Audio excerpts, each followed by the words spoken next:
Golden Girls. Welcome. It's like one of those things you're so happy that one person joined, right? You're like, will someone please come? And then you're happy when some do. So thank you so much for being here. So awesome. I only sent you like 50 emails and like 24 story reminders. So thank you. You're like, just stop harassing me. I promise we won't be doing it quite as much. Okay. Welcome. Okay. What do you see that's so different about our group? We're always in pink.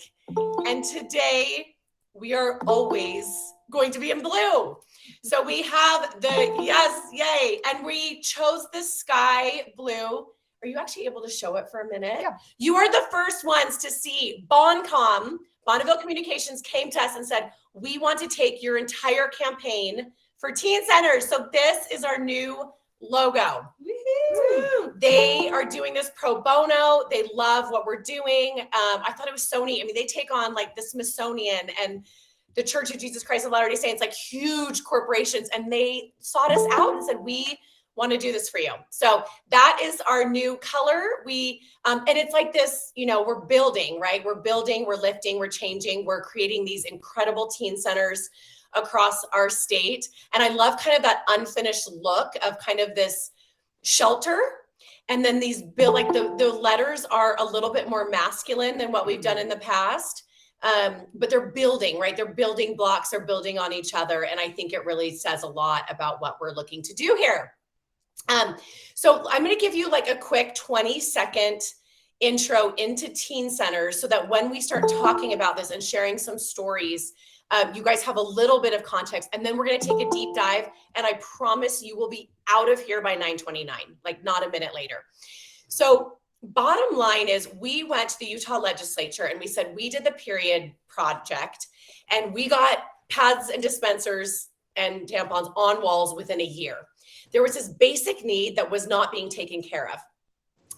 We want to do something else, K through 12. How can we help our teens, our kids in school? So we went out and we talked to hundreds of counselors, principals, students, moms, advocates, and we came to this understanding, and that we all know this now, right? Like housing, major issue, basic needs, major issue. And so we realized that teen centers, which are actually starting to be done. I don't know if you guys have wellness rooms in some of your high schools, but that's become a big thing. These teen centers, we've seen this incredible, it's actually working really well up in Davis County. The Davis Education Foundation has started these incredible teen centers where they're helping vulnerable youth with food, with clothing, with showers, with washers and dryers, taking care of basic needs, having a spot to study, having a printer. You guys, having a printer. It's that basic. These kids don't have that. They don't have the food. And Mary Catherine's going to go into like the gigantic need that our state has. Our state doesn't look like what you think. It is different. It is not what it used to be. And we have to deal with reality, and we have to help our students where they're at.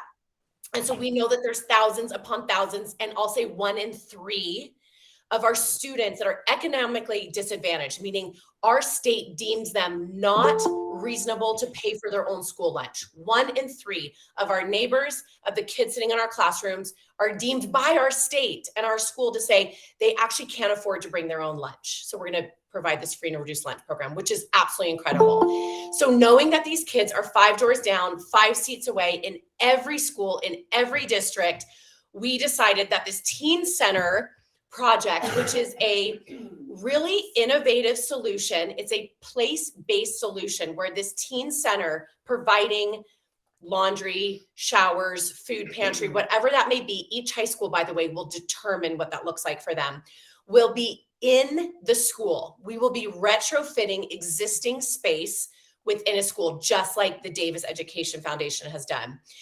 Gail Miller and her family foundation, and her personally, and the Huntsman family have led out with this. They are our incredible partners. They've been working on this for a year or two. They're leading out as donors, as partners, and we're so, so, so grateful for them, as well as Jody and Jenica at Davis, because they're showing us how we can do this. And then our job is to take this across the state so that rural Utah, the districts that may not have access to this, that may not have the funds, that there's equity across the state, because maybe we could pull this off in Salt Lake, but we want to make sure that we can do this from Logan, from Cache down to Washington. It's super, super important for us. And we're going to be going across the state. That being said, I want to read 4 stories of students. These are students in your child's high school. Ivan, can you start us off? Ivan, are you there? Rochelle, can you start us off?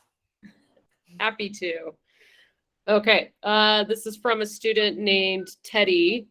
He says, the worst thing about my situation is I don't like people knowing I don't have a place because there's a lot of stigma attached to it. That's the worst. I'm a young man.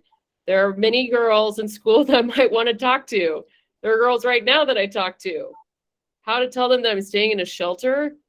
I don't tell anyone. Thank you, Rochelle. Robin, incredible Robin Ivans from Cottonwood High School, who is a legend. Robin is an angel on earth. Can you read your quote?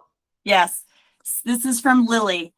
Since I was young, my mother has struggled with addiction. Even though the addiction was her demon, every choice and consequence that came from that addiction directly affected me, including the many times we were homeless. And actually, I did know a student at Cottonwood whose mother chose heroin and an abusive boyfriend over her daughter. And this girl was living on her grandma's couch. And I got to know her at Cottonwood. And so this story really brings it home for me.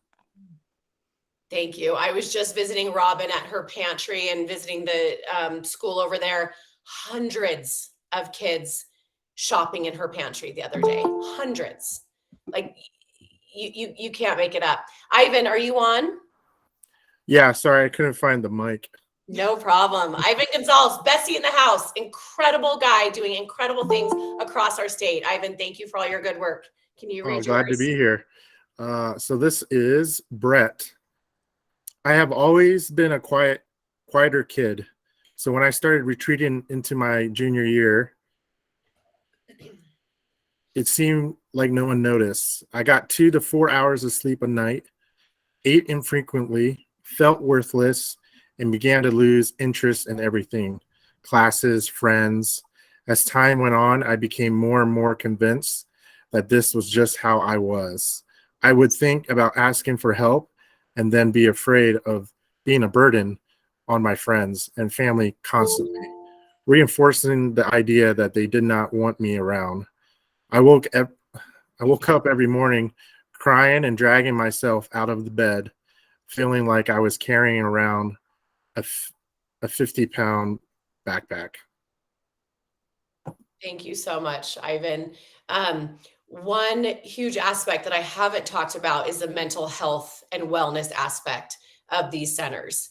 It is everything at these centers, and this one loving adult that will be there, the counselor, the family advocate, will make or break these centers.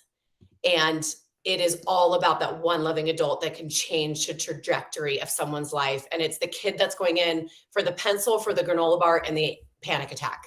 Like, we want them all in there. We want the entire school in there. You know, we were there the other day and a kid needed a pencil, sat down and wept. He didn't need the pencil. He needed a place to cry. Where do you go and cry in a high school? Where is that safe haven for our kids, which they need? Like, I wish it weren't the case, but they need it. Okay, last one. Naima, are you on? Yes, I'm on. Okay, will you read yours? Yes. This one is from Eddie. He stated, I vividly remember waiting with the social worker for someone to take me to my new home. It was the first of 13 placements. I attended 5 different high schools and only passed the 9th grade proficiency test in the 12th grade. I hardly had any friends. Each time I got a little comfortable in a foster home, I got kicked out. I hated my life. I never got a chance to be a kid. This is personal. This is about one kid, and it's probably about a kid you know. And so as much as we're going to have fun and we're going to enjoy doing good together and we're going to turn this into a party sometimes, we're also going to stay very, very grounded in this effort, because this is real and this is serious, and we can make really, really big changes in the state of Utah if we do this in the right way, if we get this groundswell. We understand this is a localized effort. We cannot come into Tooele and Logan and Nebo and St. George, and we can't. We need you. We need you to do this, and we will be there. We will be your cheerleaders. We will party on with you, but we need your voices and we need you to stand up. I'm going to turn the time over to Mary Catherine, our policy director, who's going to tell you what this actually looks like policy-wise. And normally Emily Bell Oh, McCormick sorry. is here. Okay, you guys. Speaking. Everyone's like, what's wrong But with this picture? she's lost her voice. She's got laryngitis, and so we are speaking for her, and I'm so sorry. she is here in body and spirit, just not in voice. She'll mime. So anyway, we want to acknowledge her and Yes. her leadership on this as well. I got really passionate about this. Sorry. So I'm Mary Catherine. I'm the Director of Policy and Government Affairs. So I'm just going to talk just for a really quick moment about kind of our approach and what we're seeing statewide in Utah.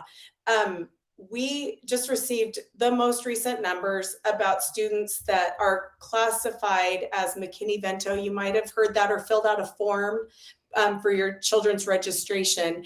It's where you go through and identify whether or not your child is experiencing or a student's experiencing homelessness. The most recent numbers as of October 1st, 2022 for Utah is that there are 15,499 students in Utah at this moment who are experiencing homelessness. That is, over the past 2 years, a 34% increase in just 2 years. 2 years ago, that number was around 11,000. There are a lot of factors that are out of these kids' control that's happening in their homes. They're, like we talked about, inflation, housing is becoming not affordable for a lot of families. Addiction in the home, mental health challenges in the home by the adults that are taking care of them. There's just a lot really complicated things going on. And so teen centers or services in a high school that can help them through this tough patch to keep them in school. My kids go to East High School. And I remember about 5 years ago when they first introduced these services inside East High School, shower, laundry, food pantry. And I was thinking, really, do we need that in our school? And I didn't know that we had students who were experiencing homelessness going to East High School. And once I did, it took me half a second before I realized, you know what? Of course those services should be in the school, because that's where we want the kids. We want them in school. And so if they can come early before school, if they can take a shower, if they can grab some food on their way out and bring home some groceries for their family, of course that's where we want them, because we need them to not be going all over town trying to hunt down these services. They need to be in the school so that the kids feel comfortable and confident and that they can learn and they can graduate. And we can stop that cycle of suffering and of intergenerational poverty. We talk about those things, those barriers they've sometimes been passed down from grandparents to parents to students. But if we could interrupt that, like we use the word innovative, this is innovative because it interrupts it before they become chronically homeless, before they become adults experiencing homelessness. So we have found, as we've talked to people who've done this, the success rate for offering these services, it does truly improve their chance to graduate and become successful in their adult lives. So we want to help do that. When we work with the legislature, we're often talking and we work with one-time funding. So when we talk about things that we want to do, there's one-time money out there and we want to help advocate for it and put it back in our schools for our kids and for all kids in Utah, because we can help do that. We have that voice and we need your voice to help say this money needs to be spent over here. And then we can, as Kristen's talked about, like become the community resources and the community voices to help bring those things together. And so if we can get that money and help build these centers and support the good efforts that are happening in our schools already, then that's a win, because we can help use that money and use it for our students and help them along their way before they've become, it gets worse and worse for them. The other thing I'll just add about the school-based thing is that we overload our teachers. We can't keep teachers. They leave. Why do they leave? They are burdened with so much more than teaching. The history teachers who you cry with, we have all of these teachers that are incredible, but they're doing too much. And so when we can take care of these issues, and then the child leaves, and when they get to the classroom, they can learn and the teacher can teach. We have to take the burden off the teachers. We cannot ask them to do this. It has to be in our schools because that's where kids are at, but we can't put it on the teachers. And so much of this is also letting the teachers teach and keeping more teachers, keeping our amazing teachers. So that's a huge aspect of this that we talk about all the time. And I'm going to talk a little bit about what the next few months are going to look like for the Teen Center project. But I just also want to make sure that we kind of have a clear picture of what a teen center would look like in a school. And it's going to look different for every district, for every school, because it will be completely up to local leaders to decide what services their students need and how it's going to be implemented in the school. But for example, in Davis School District, they have repurposed spaces in the school, such as computer labs that are kind of obsolete now that students all have access to computers in the classrooms. They've taken spaces like that and they have repurposed them to have, several washers and dryers, several showers, space that students can come in between classes or during class if they're having a mental health need. And each of those centers, there is a family service worker who is there at all times that the center is open, that is kind of trauma informed, who has a bachelor's degree in social work or something similar, and can help these kids get the services that they need. For example, in East High School, where they have their teen center, it's actually disaggregated, where in one part of the school there's a pantry, in one part of the school there is laundry facilities, in another part of the school there's showers, and that works for East, and that helps. There's pros and cons to all of these options, but it'll be up to the individual schools and districts to decide how will we offer these services to our students. And it's a grant. And then exactly, so what our role is as the policy project is we will be asking the legislature and also working with private donors and philanthropists to raise money to create a grant system so that districts across the state can apply for funds to either improve their existing services or build services if they're not already offering some of these things. And so we're not forcing it. We're not saying you have to do this. Yeah. It's optional, and it's this amazing grant system that schools, that's why we want to show the demand. That's why we want you guys talking about our school needs, every school needs this. When we talk to counselors, so what percentage of Utah high schools will need this? What did everyone say? 100%. They're 100% of our schools need this. And so we're not forcing anything. There's no unfunded mandate. It's here's this incredible grant system if you want to take advantage of it. Like she said, we have this one-time money. The donor part is big. I'm going to be out on the campaign trail trying to raise money. We're going to probably raise about $6 million. It's a heavy load. This is not dispensers on walls. This is a really, really big deal. And we know that. And so we'll be we don't want the government to do everything, right? We want them to help and to buy in on this. Then we want donors who are able to help fund this. And then we have this community aspect where we're going to ask every student and every company, within the high school area to really rally around this. And you guys, I'll tell you, when these come to light, when they come, and this is a couple-year project, of course, it's a spiritual experience. Like, I don't care if you're religious or not. It is incredible to see a community come together. And it's that whole we, not me. And the kids get really involved. Guys, we have 410 student ambassadors working on this with us. So it's going to be a statewide effort. It's incredible. Who's next?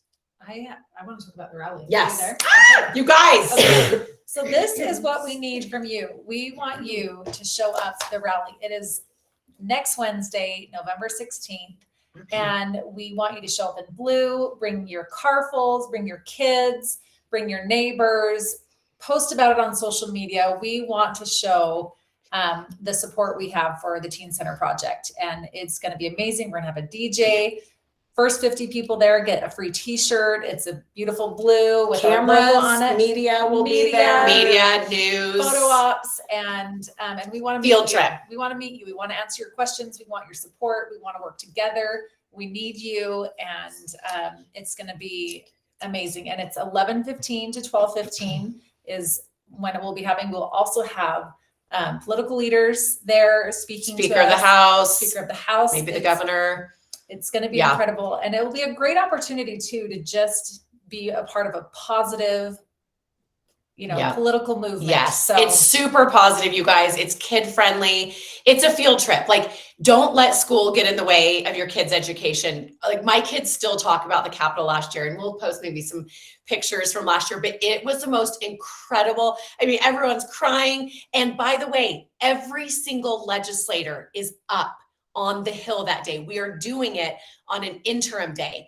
That means every single person that makes our laws will be up at the Capitol watching. So if we get 20, 30 people, it's like, oh, awesome, that's cool. If we have a sea of blue, loud music, big posters, lots of kids, lots of energy, which, I mean, even just the 5 of us, I guess we could do that. We need you. And like, it matters. It actually really matters, because the speaker's taking a it's a big ask, and we want to show him that we can rally our community. We need you guys. So we can rally you, but then we need you to rally your people. And we're only so much. And so we need you more than ever, and your community needs you. And we want you to start questioning. We want you to start asking, what is my school doing? What is it? We actually have homeless statistics per district. If you're interested, it's kind of tricky navigating, like, sharing that, but if you're interested, definitely reach out to us. You guys you'll be shocked. And You'll I be wanted to add absolutely too, shocked. we have people from all over the state. You don't have to drive 10 hours if you don't Yeah. want to. Yes. But please share. Each one of you has a circle of influence, and each one of you has a place that you can share your voice, your family. You might have family up here. Encourage them to come and spread the word with us. We'd Yes. absolutely love it. And if you can't come, write your legislator, write your member of the House of Representatives and your senator, and let them know that you support teen centers in high schools. And you can look those up online, who your legislator is. And we can talk more about it in our next meeting, how to identify them. Yeah. And we know this is statewide. And so this is not going to be in Salt Lake. We're going to be, we have dates that we're going to be up in northern Utah. We're going to be in central Utah. We're spending quite a few days in southern Utah, multiple times. So if you guys are willing to host us, to host a get together, and by the way, we don't want fancy lunches. We don't want catered lunches. We want to keep this very, very grounded. Like, we don't want abundance when what we're talking about is scarcity. So this is like Diet Cokes and peanuts or chips and dip. Like, these are very, very communal, like get-togethers. We want meet and greets. We want to bring your neighbors together, your sisters, your mom, your aunts. Just start talking about this. And of course, all of you can't drive up to the rally. So we will have really great content. We finally got all of our stuff, content that you can screenshot and share. Hey, I am a community champion of the Teen Center project. Hey, I'm working on this. Who wants to join me in the Teen Center project? And then through email and stuff, we're going to be telling you guys along the way. But the first ask is share content online and start talking to people about Teen Center. Start asking questions in your community. Tell people about it. Ask people to join you. You can't do this alone either. You need a village. You need a team around you. Ask your kids, even their elementary school, middle school kids. Kids love this kind of stuff. Start sharing, start talking about it, come to the rally. And we have the dance giving on the 19th. We want you to come dance with us. Worth driving like 3 hours. Traeger Girls headquarters, freaking good DJ. We're gonna slay it. I had to say that. Oh my gosh. I had to say that. My kids. Kind of embarrassing. She's like the young cute one. I'm like, we freaking slay. If you don't like to dance, just come and chat with us. It's a mom's girls night out. Just like for fun, like maybe a donation at the door for teen centers, but really we want to bring people together. We are your teammates. Like we are all in with you. We cannot do this without you. I can't, I can't express that enough. We have like 3 minutes for questions. Anything else that I'm missing? Song and dance from Emily. Yes. She will be dancing. You guys, half of you are here. We have 200 of you. Okay, I have to see Adele. Adele, is your camera on? Come on, girl. I see you all the time online. My camera's on. Where are you? Yay, Adele! Adele and I are such good friends on Instagram. I love you. To have actual numbers that show this is a problem. Okay. Yeah. Reach out. Like if I post, the people around me, they're going to be like, well, yeah, like that happens there, but there's no homeless kids in our school. Right. What district are you in, Adele? I'm in Unions, and Highest. You're the highest number. Highest well, number of so homeless we're at Corner Canyon. So there's a perception that it's not us, Yeah. which I know that's not true, but there definitely is the perception. Yeah. I mean, we'll tell you. Your principals, they know exactly how many students at their school are dealing with it. And, Yeah. so, and like we talked about being sensitive with this, we don't want it to become like, we want to be sensitive with how we deal with and talk about students who are struggling, because we don't want it to be an us them. Weaponized and Yeah. And so sensitively, we want to talk about the need. And certainly bringing awareness through what's actually happening is helpful, but talking to your principal, they will know exactly what's going on at your school, and sharing that with your community will be really important. and letting them know that your school will decide. Is it you just need a wellness room? Is it that you need the showers and laundry? It will be so unique. And that's what I love about this is we're not pushing anything down anyone's throats. At what point will we learn about the others from our area who have, yes. Okay. So I was just going to tell you this. So I have a list of 200 of you guys, which is so incredible. We're covering like 30 districts, and I have it broken down by district. So starting tomorrow, I'm hoping to group you guys into like Sanpete County, Alpine, and then put you guys on an email chain so that you guys can start working together. That being said, we have huge districts like Alpine. I think you guys will need to divide and conquer into your high schools and figuring out that need and what that looks like. Do you have someone for Tooele? Tooele is someone we do not have. Aubrey, I need you, girl. Kara, you're awesome. Always leaning in. If we call the high school, they tell us how much sugar, or is that something you need to keep confidential? It's worth trying. Yeah, I would ask, I think the better question is maybe, what are we doing for our vulnerable students? Are you willing to share what that looks like? How many McKinney-Vento, sometimes that's like a more PC way, how many McKinney-Vento students do we have? When I asked on Instagram, 85% of people had no idea what their high school was doing for our vulnerable youth. Charter schools, yes, absolutely. You guys, the homeless numbers in some of our charter schools, we thought they were districts. It blew our mind. Charter schools, absolutely 100%. Stephanie, where are you? I need to see your face. Stephanie and I are good friends on Instagram. Where are you, girl? You have to say something out loud. I'm right here. Oh, Stephanie! Mwah. Okay, you're Alpine. Yes. Okay, 9:30. Go to bed. Don't watch Netflix. Don't scroll Instagram, except maybe do, because we'll send our rally invite and then you can send it to all your friends. Come dance with us on the 19th. We have a lot of things coming, but start talking about this, start posting about this. And then I'm going to group you up and then we're just going to be working together. You guys are the best. Thank you.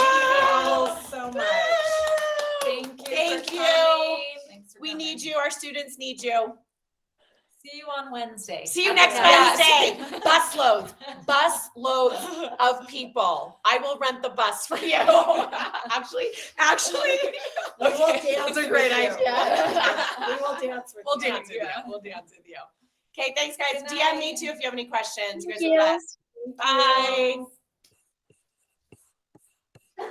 Oh, now I'm sweating.